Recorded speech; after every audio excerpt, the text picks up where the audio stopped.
ఇది ఒక అద్భుతమైన కథ. దేవుని యోచన ఎంత గొప్పదో చూపించే కథ. యాకోబు అనే మనిషికి 12 కుమారులు ఉన్నారు. అందులో యోసేపు అతని ప్రియమైన కుమారుడు. అతనికి ఒక అందమైన రంగురంగుల వస్త్రం ఇచ్చాడు. ఇది చూసి అన్నదమ్ములు అసూయ పడిపోయారు. ఎందుకు నాన్న అతన్ని మాత్రమే ప్రేమిస్తున్నాడు అని వారు కోపంగా అనుకున్నారు.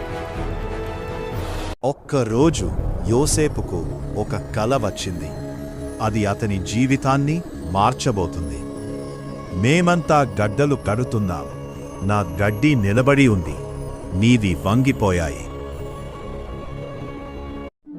మరో కలలో సూర్యుడు, చంద్రుడు, నక్షత్రాలు అతని ముందు వంగాయి. ఈ మాటలు విన్న అన్నదమ్ములు ఇంకా కోపంగా మారారు. ఒకరోజు యోసేపు తన అన్నదమ్ముల దగ్గరకు వెళ్ళాడు. వాళ్ళు అతన్ని చూసి, ఇదిగో కలలవాడు వస్తున్నాడు అన్నారు. ఇప్పుడు అతన్ని చంపేద్దాం అన్నారు. కాని రూబేను అతన్ని చంపకుండా ఆపాడు. వాళ్ళు యోసేపును పట్టుకుని అతని ఒక లోతైన బావిలో పడేశారు. యోసేపు బావిలో ఒంటరిగా, భయంతో, బాధతో ఉన్నాడు. కొంతసేపటి తర్వాత వ్యాపారులు అక్కడికి వచ్చారు. అన్నదమ్ములు యోసేపును వాళ్లకు అమ్మేశారు. యోసేపును ఈజిప్టుకు తీసుకెళ్లారు. అక్కడ అతను పోతిఫరు ఇంట్లో బానిసగా పనిచేశాడు.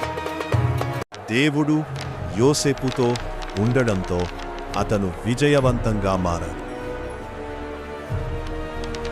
కానీ అతనిపై ఒక తప్పు ఆరోపణ వేశారు. తప్పుడు ఆరోపణ వల్ల అతను జైలుకు వెళ్లాల్సి వచ్చింది. జైలులో కూడా దేవుడు అతనిని విడిచిపెట్టలేదు. అక్కడ కొంతమంది సేవకులకు కలలు వచ్చాయి. యోసేపు వాటి అర్థం చెప్పాడు. అవి నిజమయ్యాయి. ఫరో రాజుకు కూడా ఒక విచిత్రమైన కల వచ్చింది. అప్పుడు యోసేపును తీసుకొచ్చారు. యోసేపు వినయంగా అన్నాడు, దేవుడు అర్థం. అతను చెప్పాడు, 7 సంవత్సరాలు సంపదగా ఉంటాయి. ఆ తర్వాత 7 సంవత్సరాలు తీవ్రమైన కరువు. ఫరో యోసేపు జ్ఞానాన్ని చూసి ఆశ్చర్యపోయాడు. అతన్ని దేశంలో 2వ అధికారిగా యోసేపు తెలివిగా ఆహారం నిల్వ చేశాడు. కరువు వచ్చినప్పుడు ప్రజలందరూ అతని దగ్గరకు ఒక్కరోజు యోసేపు అన్నదమ్ములు కూడా ఆహారం కోసం ఈజిప్టుకు వచ్చారు. వాళ్ళు అతన్ని గుర్తించలేదు. కాని యోసేపు వారిని వెంటనే గుర్తించాడు. అతని హృదయం భావోద్వేగంతో నిండిపోయింది. చివరికి యోసేపు తనను తాను తెలియజేశాడు. నేనే మీ తమ్ముడు యోసేపు అన్నాడు. అన్నదమ్ములు భయంతో వణికిపోయారు. కాని యోసేపు చిరునవ్వుతో అన్నాడు, భయపడకండి. మీరు నన్ను కీడు చేయాలని అనుకున్నారు. కాని దేవుడు దాన్ని మేలుగా మార్చాడు. అతను వారిని క్షమించాడు. దేవుడు మనకు చేసిన యోచన ఎప్పుడూ మంచిదే.